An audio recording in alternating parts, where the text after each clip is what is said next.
Greetings and blessings, family. Welcome in and welcome back to the Peace Be Upon You broadcast. Thank you for tuning in. I am your host, Keenan Hill. Where here we speak life into words and manifest meaning into life. In this broadcast today, we'll be discussing living in your truth and the tips to living life free of societal expectations.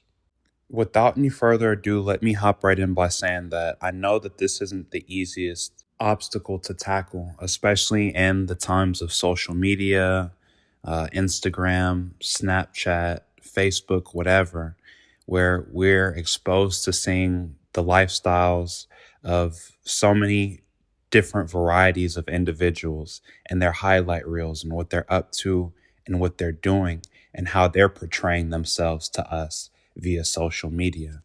And naturally, as human beings, we compare ourselves, right?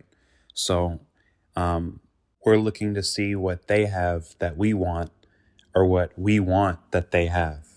And even when we get to a point where we do know and understand ourselves, it isn't always easy to feel comfortable enough to express that to the world. So here are my tips for breaking down those barriers and getting comfortable being yourself and expressing the things that you're passionate about and who you are to the world in a way that's comfortable and confident for you.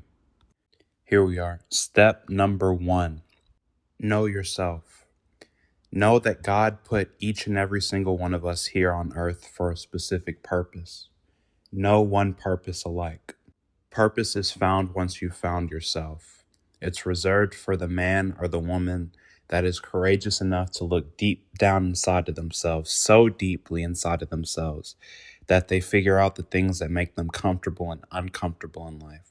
They figure out and have a clear understanding of what serves them satisfaction and happiness and makes them content with the terms that they're living their life on, not anyone else's expectations for them. And not only do they commit to finding these terms, but they commit to living life by them, unapologetically as their core and fundamental non-negotiables. Know yourself, know your truth, and commit. Number 2, have pride in yourself and what you love doing. The value of this step is immeasurable. We get to a point where we're like, hey, I finally understand what makes me tick, what makes me happy, what I'm passionate about. I've started committing to this. I'm living my life by this. But sometimes we don't always have that pride in ourselves or in what we're doing to begin expressing that externally in a consistent way. Now, you may be at a point where you're fully embracing the hobbies that you love doing, the craft, the genre of movies or books that excite you the most and that make you the happiest, that make you feel like you down to your truest core or form, but you're fearful of expressing that to your friends, or you're fearful of expressing a new hobby that you've started doing to your family members and your loved ones out of fear of being ridiculed and or judged by them. But remember your purpose for doing those hobbies and those crafts. Whatever you started doing, that new business that enticed you or excited you, or starting a job that pertains to something that is interesting to you. And it may not be a doctor or a lawyer, but it drives you and gets you excited and motivated to get up out of bed every morning and get started with purpose and that fuel, that spiritual fuel that you need.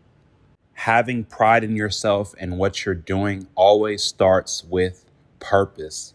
That's the fuel to be able to express yourself confidently to other people and what you're doing and be driven enough to get up and say, yeah, this is what I do and I love it. And I love the environment and I love the way that it makes me feel. And I love everything about this hobby or passion for me. Because at the end of the day, you're doing it for you, not for anybody else's gain, not for anybody else's satisfaction. You're doing it to put a smile on your face and to make your heart, your spirit, and your soul happy, and to glorify God by fulfilling that purpose that He Himself placed in your heart. Nobody else has to understand. Nobody else has to get it. Do it for you. And yes, you will stand out. But remember that people want to champion somebody who's taking pride in what they're doing, who love what they do, and who find purpose in what they do as well. And this will lead me to step number 3, which is doing things that align with your passion.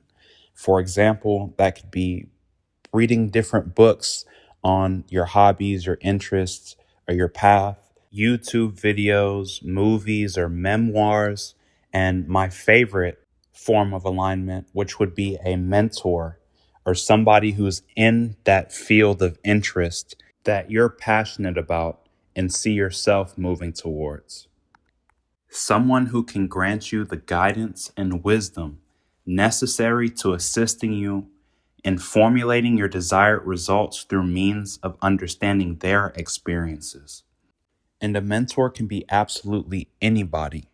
It can be a friend, a peer, a family member, a professor.